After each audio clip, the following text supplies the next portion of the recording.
and they get the results on the scoreboard as well. So well done there to Team GB. 2 gold medals today. Certainly is. And I mean, it's all GB in the women's para-canoe, and it's all Brazil in the men's. As we look now at the men's K1 200 metres A final in lane 1, we've got Lucas Roaston. Lane 2, ARTURAS SEJA from Lithuania. Lane 3 from Portugal, Bebiano. Lane 4 from Serbia, DRAGOSAVLJEVIC. Lane 5 from Slovenia, Matthews Manfreda. Lane 6 from Italy, Andrea Di Liberto. Lane 7, Robert Ackermans from Latvia. Lane 8, Laurent Levine, he's from Canada. He'll have the home crowd behind him. And lane 9, as we see there on screen, MARKO Dragosavljevic. He was fifth at last month's European champs. One to certainly watch, as is Matthews Manfreda. He was a silver medalist from World Cup 2 earlier on this year. Andrea Di Liberto there on screen. World Championship silver medalist from last year, 4th at Europeans. I mean, a 200 metre, it comes down to within half a second pretty much of the winner. So it could be anyone's race. Gunnar Eid on screen, the Norwegian. They're having a brilliant K2 500 pair up at the moment. Going in as one of the favourites to the final for tomorrow's program. But all eyes for him on this 200 metre final now. He's a crowd favourite, that's for sure. ARTURAS SEJA from Lithuania, 2023 gold medal in the World Championships.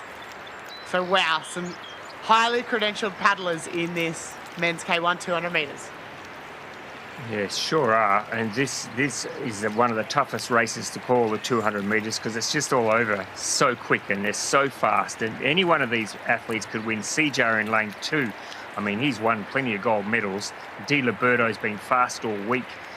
Gunnar Eid down here in lane 9, you can guarantee that at some stage he'll be challenging for the lead. He's just such a fast paddler out of the blocks. But let's see how we go here. We're ready to go. The starter has them in position. And they've got a clean start. They're underway. It did look like maybe it was Robert Ackermans who got the best of the start there, representing Latvia. But as they settle into a rhythm now, look over at the top of the course. Is that SEJA indeed, who has absolutely flown out of the box. ARTURAS SEJA from Lithuania has an early lead. In fact, look at him go. He looks like he's actually putting a bit of distance between himself. So a SEJA, and across here in lane number 6, Di Liberto from Italy. So SEJA in front from Lithuania. Now Di Liberto's coming through. Also there is Dragosavljevic. It's going to be very close. Oh my goodness, maybe Di Liberto. They've given it to Dragosavljevic from Serbia. SEJA was there as well, but I don't know. I thought maybe Di Liberto just from Italy, but I had no confidence in that at all. Very hard to tell. Dragosavljevic thinks he might have it, but I want to see the replay. I want to see the photo. He's not sure now. He's looking, he's pointing at Di Liberto from Italy. It's very close. Let's have a look. They absolutely flew out. What a start from ARTURAS SEJA from Lithuania. He's so fast out of the blocks. He was in the lead at the halfway stage, but they were coming for him. And it was led by Di Liberto and MARKO Dragosavljevic, the man with arms as big as most people's legs. Let's have a look at the finish here as they come down to the finish line. Oh yeah, I think it is Dragosavljevic who's just got there ahead of maybe Di Liberto and SEJA. So it's going to be Dragosavljevic. Look at the arms on that man. No wonder he goes so fast through the water. He is our gold medalist, I think, looking at that replay. Close for second between the Italian and the Lithuanian, but that's a perfectly judged race there for the Serb. Certainly was. Wow, coming down to the final stroke. I'd be very interested to see the time difference between first and second here. That was absolutely nothing. ARTURAS SEJA, a shout out to him. The turn or the speed that he was able to generate off that start. I would love to see what his top speed was. He flew out of the gates. When you fly out that fast, it's almost only a matter of time before the wheels fall off, and he almost held it. Marko Dragosavljevic, though, having a brilliant race. He looks stoked with that. I think they're still questioning it. That's his coach up in the top of the screen. He's saying, oh, only a little bit. I don't know. No one's willing to claim it. LIBERTO there on screen, the Italian. They're all looking at their support staff. They're walking around. They're waiting. They're wondering. They're trying to act cool, calm and collected.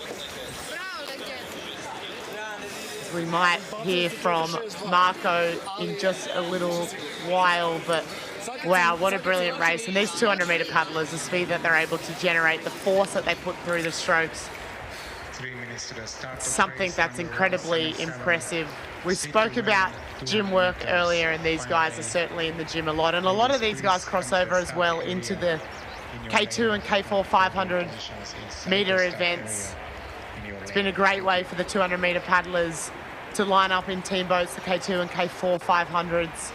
You get a mixture of people with some back-end speed and people, obviously, like these guys with a lot of front-end speed into those team boats. The K1 200, though, is an event that people love to watch. The crowds flock down to these events, that's for sure, and I think that race showed exactly why. It just comes down to the wire, and I mean, I think it was Marko, but I still am not 100% sure. I'm not being sure until it comes up onto this screen. Yeah, it's taken them a while. They've got the official ICF magnifying glass out there. There we have it. Oh, it's a dead heat. Tie. It is a dead heat. Oh, wow.